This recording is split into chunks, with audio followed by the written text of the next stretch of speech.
Hello friends, मैं रजत कुमार शर्मा। मेरे इस यूट्यूब चैनल पे आपका बहुत बहुत स्वागत है। देखिए फ्रेंड्स, आज मैं आपको नीति निर्देशक तत्व के कुछ इम्पोर्टेंट क्वेश्चन लेके आया हूँ।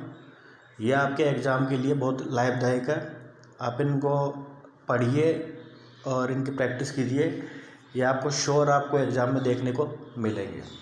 देखिए फ्रेंड्स, वैसे तो मैं थ्योरी करवा रहा था, लेकिन मैंने ये देखा, मैंने इस चीज़ बच्चों से पूछा कि ज़्यादा क्या ठीक रहेगा। तो देखो, उन्होंने बोला कि थ्योरी तो हम क्या है, हमारे सर से या फिर हमारी कोई खुद की बुक है या कुछ नोट्स है, उसके माध्यम से हम अपनी थ्योरी कंप्लीट करते हैं। फिर उसके बाद जो प्रैक्टिस सीजन होता है वो हम वीडियो से MCQ टेस्ट सीरीज से करते हैं। तो मैंने सोचा कि चलो MCQ के हिसाब से हम पढ़ाया जाए। देखिए, अगर मैं MCQ से आपको पढ़ा रहा हूँ तो इसका मतलब ये नहीं है कि मैं कंटेंट में कमी कर रहा हूँ। जो भी MCQ में जो भी मैं थ्योरी पढ़ा रहा था, उसमें जो भी एग्ज़ाम के पर्सपेक्टिव से जो क्वेश्चन बनते हैं ना, मैं उन क्वेश्चनों को बिल्कुल प्रश्नों के माध्यम से लेके आ रहा हूँ। और मेरी पूरी कोशिश यही रहेगी कि जो भी मैं टॉपिक कराऊंगा, नीति निर्देशक तत्व हो गए, राष्ट्रपति हो गया, या उपराष्ट्रपति हो गया, राज्यपाल हो गया, या कोई संवैधानिक आयोग हो गया, जो भी कुछ भी लास्ट तक जो अपन पॉलिटी करेंगे, उन सबको मैं MCQ के माध्यम से कंप्लीट टॉपिक करूँगा। और एक भी क्वेश्चन ऐसा नहीं होगा जो इससे बाहर जाएगा। और देखो, जाएगा तो सबके लिए जाएगा। और जैसे ही आप ये MCQ बैच इसमें देखो, और जो भी आपको नए क्वेश्चन मिले तो आप अपने नोट्स में या बुक में इसको ऐड कर लेना और बार बार इसका रिवीजन करते रहना। चलिए फ्रेंड्स, शुरू करते हैं। देखिए, भारतीय संविधान में नीति निर्देशक तत्व कहाँ से लिए गए हैं? पहला है आयरलैंड, दूसरा है अमेरिका, तीसरा है कनाडा, चौथा है फ्रांस। देखिए फ्रेंड्स, मैं क्वेश्चन बोलूँगा और फिर 2 से 3 सेकंड में रुकूंगा, तब तक आप अपने आंसर सोच लीजिए। और फिर जैसे मैं 2 या 3 सेकंड रुकूंगा तो उस बीच में आप अपने आप में सोच लेना कि कौन सा क्वेश्चन आंसर आएगा। फिर 2-3 सेकंड बाद तो मैं खुद ही उसका जवाब दे दूँगा, ठीक है? तो पहले में क्या आएगा बताओ? आयरलैंड आएगा, अमेरिका आएगा, कनाडा आएगा या फ्रांस आएगा? देखिए, पहले में जो अगर आएगा ना, क्वेश्चन का जो प्रश्न आएगा, पहले प्रश्न का जो उत्तर है वो इसमें आयरलैंड आएगा, ठीक है? दूसरे में चलिए, नीति निर्देशित तत्व किस संविधान के किस भाग में, मतलब अपने भारतीय संविधान के किस भाग के अंदर नीति निर्देशित तत्व वर्णित है? बताइए। भाग ए, भाग 2, भाग 5 या भाग 4? बताइए।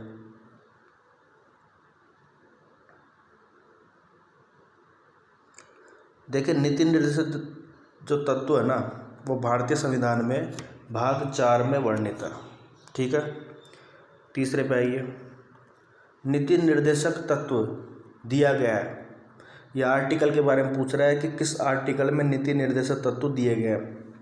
36 से 51 में दिए गए हैं, 35 से 51 में दिए गए हैं, या 12 से 18 में दिए गए, 37 से 51 ए में दिए गए हैं?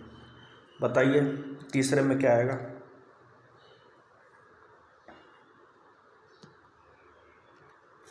तीसरे में आएगा 36 से 51 तक दिए गए, ठीक है? चौथे में आइए, किस समिति ने नीति निर्देशक तत्व तैयार किए हैं? ये उस समिति का नाम पूछ रहा है जिसने नीति निर्देशक तत्व तैयार किए हैं। बताओ। तेज बहादुर समिति है, लोंगेवाड़ा समिति है, हरविलास शारदा समिति है, दादेवाड़ा समिति है? चारों में से कौन सा सही आंसर रहेगा? बताइए। अच्छे से सोच के जवाब देना। 2 से 3 सेकंड बाद फिर मैं खुद जवाब दूंगा। देखिए, तेज बहादुर समिति ने नीति निर्देशक तत्व को तैयार किया था, पहला आएगा इसमें। पांचवा, नीति निर्देशक तत्व को क्या वैधानिक शक्ति प्राप्त है? मतलब यह है कि न्यायालय द्वारा इसको लागू करा सकते हैं क्या? हाँ, नहीं या अनुत्तरित प्रश्न। अब आपके 5वां विकल्प भी आएगा। तो ये मैंने इसमें 2 ही क्वेश्चन रखे हैं, सिर्फ 2 ही आंसर रखे हैं, हाँ या नहीं में। बताइए इसमें क्या आएगा 5वें में? 5वें में आएगा बी, हम इसे न्यायालय द्वारा लागू नहीं करा सकते, ठीक है? छठा, किसने कहा था कि यह एक ऐसा चेक है जो बैंक के भुगतान पर निर्भर करता है? देखिए, कुछ कथन है, नीति निर्देशक तत्व के बारे में कुछ कथन है, तो वो कथन किन किन ने दिए उनके बारे में बताना है। ये जो छठा सवाल है उसका कथन किसने दिया है, के टी शाह ने दिया है या अम्बेडकर ने दिया है या सी में नेहरू ने दिया है या डी में सरदार पटेल ने दिया है। किसने कहा है कि यह एक ऐसा चेक है जो बैंक के भुगतान पर निर्भर है, बताइए छठे में क्या आएगा।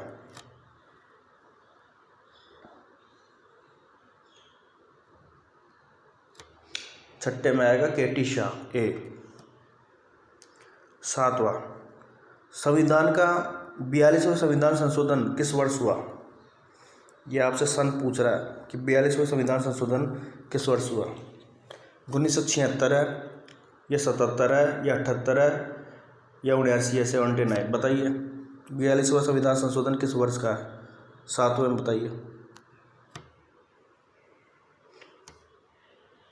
यह आएगा 76वें में, ठीक है। 8वें पे आइए, पुरुषों के लिए समान वेतन किस अनुच्छेद में। देखो मैं इसमें स्त्री भी लिख सकता था, स्त्री और पुरुष, लेकिन क्या है कई रटने वाले होते हैं ना, तो वह सोचेंगे यार उसमें स्त्री का भी था तो ये कुछ पुरुष का ही पूछ रहा था, इसका कुछ अलग ही अनुच्छेद आ रहा है। अलग अनुच्छेद नहीं है, वो सेम ही अनुच्छेद है, बस मैंने स्त्री हटा दिया है, बात वही कर रहा है।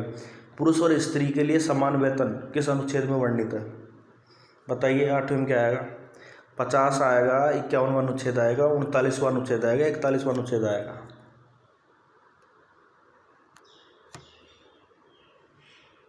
देखिए इसमें आएगा 39वां अनुच्छेद 39। 9वां, ग्राम पंचायत का गठन किस अनुच्छेद में है। देखिए मैं जो भी क्वेश्चन लेके आऊँ ना ये बहुत इम्पोर्टेंट है, बहुत ज़्यादा इम्पोर्टेंट है, ठीक है, तो आप इसको ढंग से पढ़िएगा इसको। 9वें में बताइए कि ग्राम पंचायत का गठन किस अनुच्छेद में है, 50 में, 40 में, 42 में, 37 में।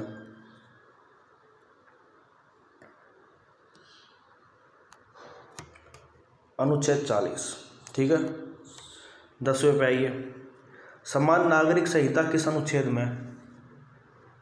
नीति निर्देशक तत्वों के किस अनुच्छेद में समान नागरिक संहिता का उल्लेखित किया गया है। देखिए जो भी अनुच्छेद मैं बता रहा हूँ इसमें बता रखा हूँ, ये जो भी सवाल पूछ रहा हूँ ये सारे नीति निर्देशक तत्व के ही हैं।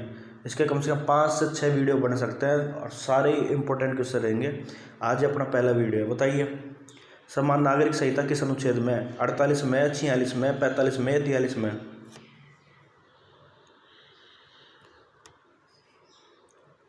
45 में, ठीक है।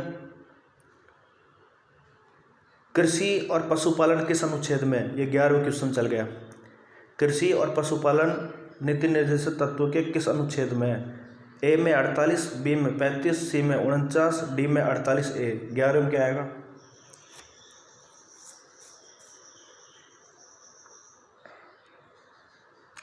ग्यारहवें में आएगा 48। 12वां, न्यायपालिका से कार्यपालिका का अलग होना किस अनुच्छेद में वर्णित है। मतलब न्यायपालिका और कार्यपालिका को पृथक करना, मतलब कार्यपालिका न्यायपालिका में दखल नहीं देगी और न्यायपालिका कार्यपालिका में दखल नहीं देगी उनके काम के अंदर। तो ये किस अनुच्छेद में वर्णित है। ए में 50, बी में 51, सी में 48 या डी में 43, बताइए क्या आएगा। इसमें आएगा 12वें में ए, अनुच्छेद 50। 13वां क्वेश्चन, गांधीवादी सिद्धांत भारतीय संविधान के किस अनुच्छेद में नहीं है।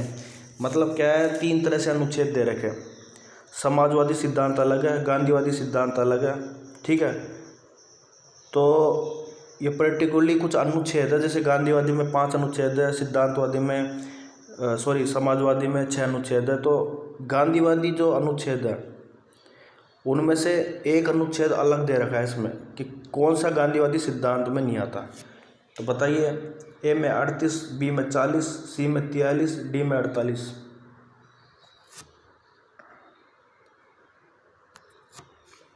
देखो इसमें आएगा 38, 38 नहीं आता गांधीवादी सिद्धांत में। 14वां, गांधीवादी सिद्धांत निम्न से कौन सा अनुच्छेद है। ए में 40, बी में 43, सी में 46, डी में 47, ई में 48 और एफ में ये सभी। देखिए मैं चाहता तो डी तक ही रखता, लेकिन क्या है कि मैं ये चाहता हूँ कि आप जो भी सिद्धांत दे रखे हैं ना, जैसे गांधीवादी सिद्धांत हो गए, समाजवादी सिद्धांत हो गए, तीसरा बौद्धिक सिद्धांत हो गया, तो इन सिद्धांतों के अंदर अंदर कौन कौन से अनुच्छेद आते हैं वो सारे अनुच्छेद आपको पता रहने चाहिए, क्योंकि गांधीवादी सिद्धांत का अनुच्छेद अलग पूछ ले, समाजवादी उसमें कम मिश्रित कर दे, मिला दे उसके अंदर, फिर आपसे पूछे इनमें से कौन सा नहीं है, तो इसलिए आपको तीनों के अलग अलग अनुच्छेद याद होने चाहिए। ठीक है, तो बताइए गांधीवादी सिद्धांत इनमें से कौन सा अनुच्छेद है। देखिए गांधीवादी जो सिद्धांत के जो अनुच्छेद है ना वो ये सारे ही हैं, आपको सारे ध्यान में रखना है। 15वां, समाजवादी सिद्धांत किस अनुच्छेद में?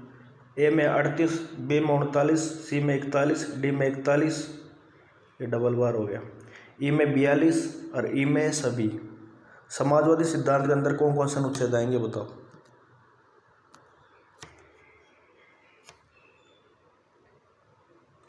इसमें आएगा सभी। 16वां बताओ, बौद्धिक सिद्धांत भारतीय संविधान के किस अनुच्छेद में है? मतलब बौद्धिक सिद्धांत के अंदर कौन कौन से अनुच्छेद आएंगे आपको बताना है। ये ए में 44, बी में 45, सी में 48, डी में 49, ई में 50 या फिर एफ में सभी। बौद्धिक सिद्धांत के अंदर कौन कौन से अनुच्छेद आएंगे बताइए।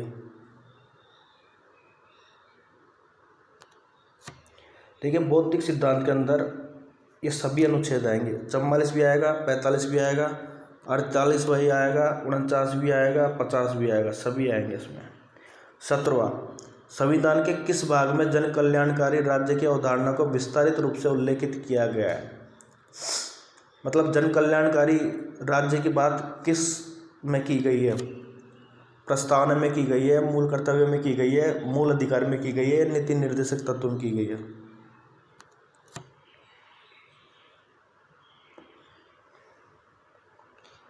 सत्रह में बताइए।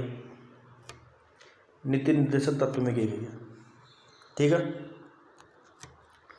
18वां, संविधान का कौन सा अनुच्छेद न्याय पर आधारित सामाजिक व्यवस्था प्रदान करता है? बताओ, न्याय पर आधारित सामाजिक व्यवस्था कौन सा अनुच्छेद प्रदान करता है? नीति निर्देशक तत्व की बात चल रही है।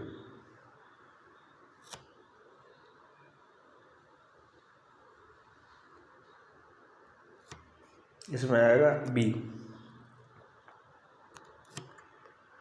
19वां, काम करने का अधिकार भारतीय संविधान के कौन से राज्य के नीति निर्देशक सिद्धांत के अनुच्छेद से प्राप्त करता है?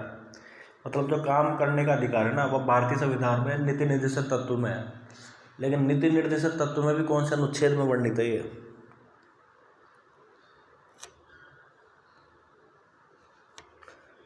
अनुच्छेद 41 सब क्लोज 3। 20वें में आइए, पुरुष और स्त्रियों को दोनों को समान कार्य करने के लिए समान वेतन का प्रावधान संविधान के किस भाग में है? मतलब पुरुष और स्त्रियों को दोनों को समान कार्य करने के लिए समान वेतन का प्रावधान कौन से अनुच्छेद में किया गया है?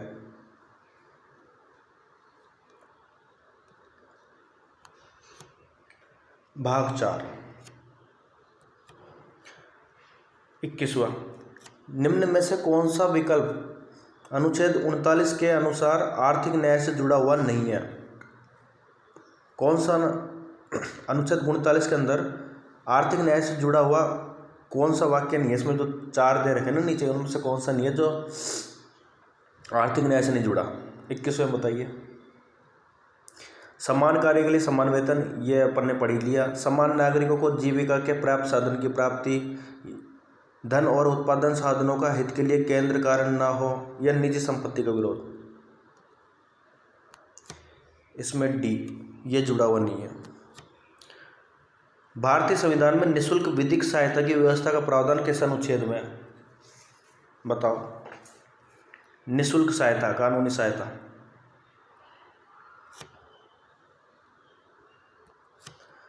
43 में, 48 में, 39 ए में या 49 में? इसमें आएगा 39 ए। ठीक है। निम्नांकित राज्य के नीति निर्देशक सिद्धांतों में से कौन सा भारत के संविधान में मूल संविधान में नहीं था? देखिए, नीति निर्देशक तत्व में जो पहले बात की गई थी उसके बाद कौन सी नई बात जुड़ी है, मतलब ये पूछना चाहता है। कौन सा मूल संविधान में इनमें से कौन सा वाक्य नहीं था इसके अंदर? पुरुष और स्त्री को समान रूप से जीविका प्रदान हो, क्या ये नहीं थी? यह ग्राम पंचायत का गठन नहीं था, यह कृषि और पशुपालन का संगठन नहीं था, यह उद्योगों के प्रबंधन में कामगारों की सहभागिता नहीं थी। कौन सा मूल संविधान में नहीं था?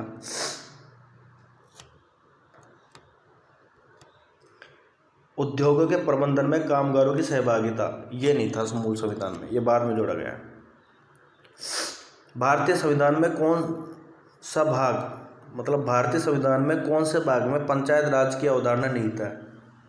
प्रस्तावना में है, मौलिक अधिकार में है, नीति निर्देशक तत्व में, 10वीं अनुसूची में। पंचायती राज के बारे में वर्णन कौन से अनुच्छेद में है? आपने शायद पढ़ लिया, विषय 40 में, और नीति निर्देशक तत्व में आता है, या फिर प्रस्तावना में आता है, या मौलिक अधिकार में आता है? बताइए। ये नीति निर्देशक तत्व में इसका उल्लेख किया गया है। संविधान के किस अनुच्छेद में गोवध निषेध राज्य के नीति निर्देशक तत्व का एक भाग है? कौन से अनुच्छेद में गोवध निषेध का प्रावधान किया गया है? ए में 47, बी में 48, सी में 48A, डी में 49।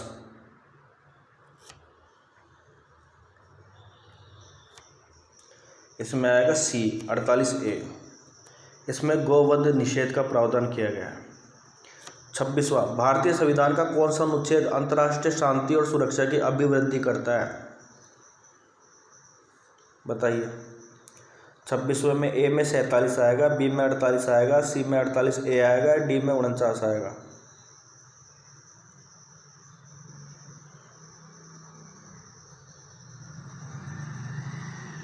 बताइए 25 में क्या आएगा? नहीं, 25 तो अपन ने पढ़ लिया।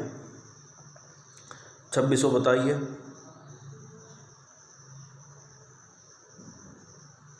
भारतीय संविधान का कौन सा अनुच्छेद अंतर्राष्ट्रीय शांति और सुरक्षा की अभिवृद्धि करता है? बताइए 26 में क्या आएगा?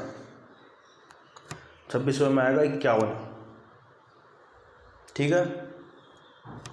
27वां, भारत के संविधान के किस भाग में अंतर्राष्ट्रीय शांति और सुरक्षा हेतु राज्य को दायित्व सौंपा गया है? अब देखिए किस किस तरह से प्रश्न बनता है, ये मैं पहले बना के लाया हूँ पहले पूरे।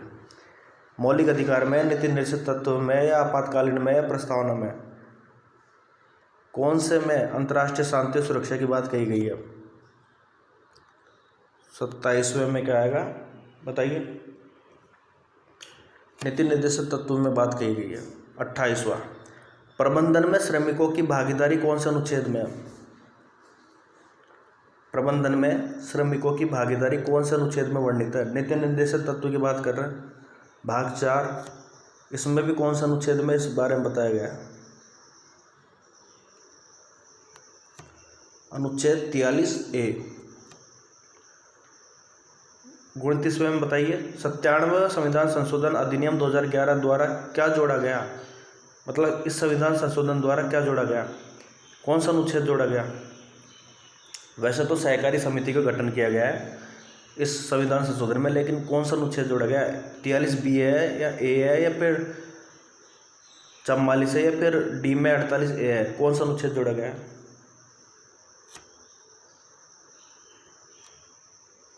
इसमें आएगा 43B। यह अनुच्छेद जोड़ा गया है 97वें संविधान संशोधन 2011 द्वारा। 30वें में आइए। नीति निर्देशक तत्व की प्रकृति कैसी है? वाद योग्य है, अवाद योग्य है, या अपरिवर्तनीय है, या बी और सी दोनों है? बताइए।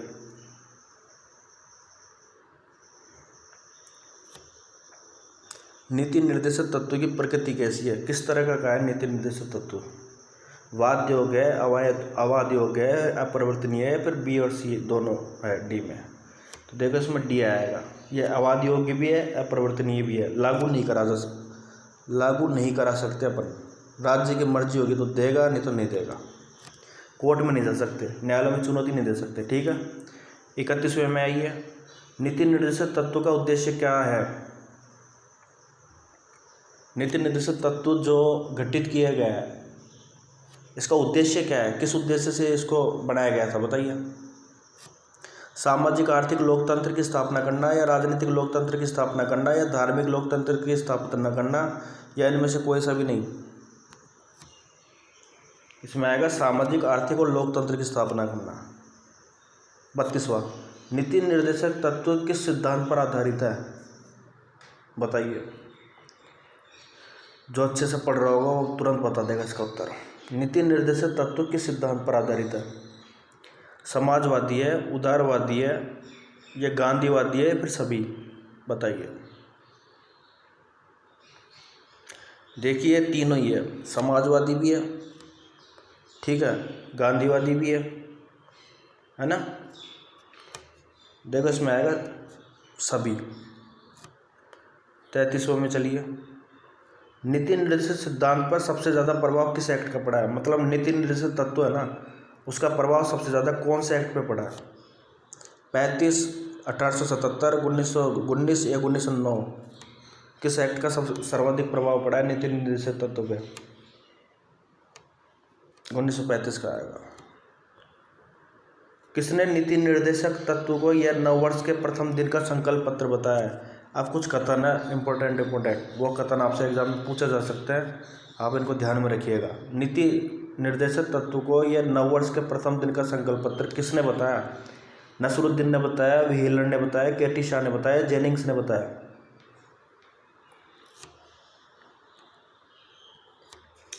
नसीरुद्दीन ने बताया।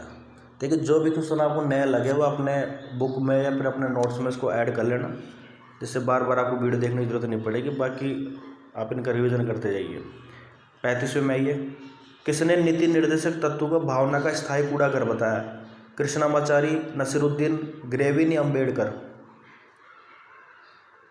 किसने नीति निर्देशक तत्व को भावना का स्थायी कूड़ाघर बताया? ये कथन पता है किस तरीके से है? ये कथन क्यों बताया जाता है? जैसे मान लो अपन को कोई चीज़ दिखाई जाती है, किसी ने कुछ बनाया है, कोई नई चीज़ का किसी ने आविष्कार करा है, तो अपन से पूछते नहीं है कि कैसा लगा, तो अपन क्या करते हैं, उसकी समीक्षा करते हैं, ठीक है। तो समीक्षा ही कर रहे हैं कि एक तरीके से किसी चीज़ को देख के किसी ने क्या बोला, किसने उसके बारे में क्या भावना व्यक्त करी, तो ये उसके बारे में बताया गया है। तो इनके कुछ कथन है इंपॉर्टेंट, तो वो आपको ध्यान में रखना है। तो बताइए 35वें में क्या आएगा? 35वें में आएगा कृष्णामाचारी, ठीक है। किसने नीति निर्देशक तत्व का यह लक्ष्य और इच्छा का घोषणा पत्र है ये कहा है? मतलब लक्ष्य और इच्छा का घोषणा पत्र है ये किसने बताया है, किसने इस बात का कथन दिया है? मतलब 36वें में बताइए। व्हीलर ने दिया है, अम्बेडकर ने दिया है, MC चावला ने दिया है, ग्रेविन ने दिया है? ये व्हीलर ने दिया है, लक्ष्य और इच्छा का घोषणा पत्र। 37वें में आइए। किसने नीति निर्देशक तत्व को कर्मकांडी आकांक्षा और समाज के बिना फेबियन समाज बताया? मतलब ऐसे पूछ सकता है फेबियन समाजवाद, ये शब्द किसने दिए हैं, कथन किसने दिया है नीति निर्देशक तत्व के बारे में? 37वें बताइए क्या आएगा? जेनिंग्स, स्टीफन, अम्बेडकर या कृष्णाचारी?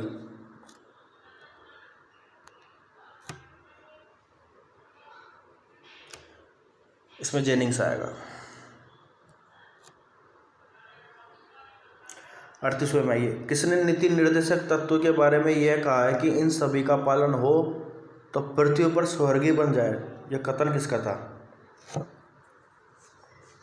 चावला आएगा, अम्बेडकर आएगा, व्हीलर आएगा, KR शाह आएगा? बताइए 38वें में क्या आएगा? किसने नीति निर्देशक तत्व के बारे में कहा है कि इन सभी का पालन हो तो पृथ्वी पर स्वर्ग बन जाए? ये कथन है चावला जी का, ठीक है। 39वें में आएगा। DPSP का लक्ष्य समाज के क्रांति एवं जरूरी शर्तों को स्थापित करना, यह किसने कहा था? 39वें बताइए। ग्रेवी सर ने कहा है, कृष्णामाचारी ने कहा है, नेहरू ने कहा है, या सरदार पटेल ने कहा है? DPSP एक लक्ष्य समाज के क्रांति और जरूरी शर्तों को स्थापित करता है, ये कथन किसने कहा है? बताइए। ये ग्रेवी सर ने बोला है, ठीक है। 39वें में A। किसने नीति निर्देशक तत्व के बारे में कहा है कि यदि कोई सरकार इन्हें लागू न करे तो चुनाव में इसका भुगतान करना पड़ेगा? बताइए कौन कह सकता है? अम्बेडकर ने कहा है, चरण सिंह ने कहा है, नसरुद्दीन ने कहा है, KR शाह ने कहा है? यह अम्बेडकर जी ने कहा है। 41वां। नीति निर्देशक तत्व को लागू करते समय किन अनुच्छेदों का उल्लंघन हो जाए तब भी यह न्यायोचित माना जाएगा। इसका मतलब यह है कि संसद अगर कोई कानून बनाती है और उसमें अपने नीति निर्देशक तत्व को लागू करते वक्त अपने जो मौलिक अधिकार है दो अनुच्छेदों में अगर उनका उल्लंघन होता है तो वो कानून सही माना जाएगा। ठीक है, तो कौन सा अनुच्छेद 41 में कौन सा आएगा इसमें? देखिए 41 में आएगा 14 और 19। अगर इन अनुच्छेद का उल्लंघन हो जाए ना तब भी नीति निर्देशक तत्व के जो कानून बन रहे हैं उनके लिए जो संसद कानून बना रही है वो सही माना जाएगा। 42 में नीति निर्देशक तत्व राज्य के लिए किस प्रकार है? सकारात्मक है, नकारात्मक है या बाध्यकारी नहीं है या ए और सी दोनों है?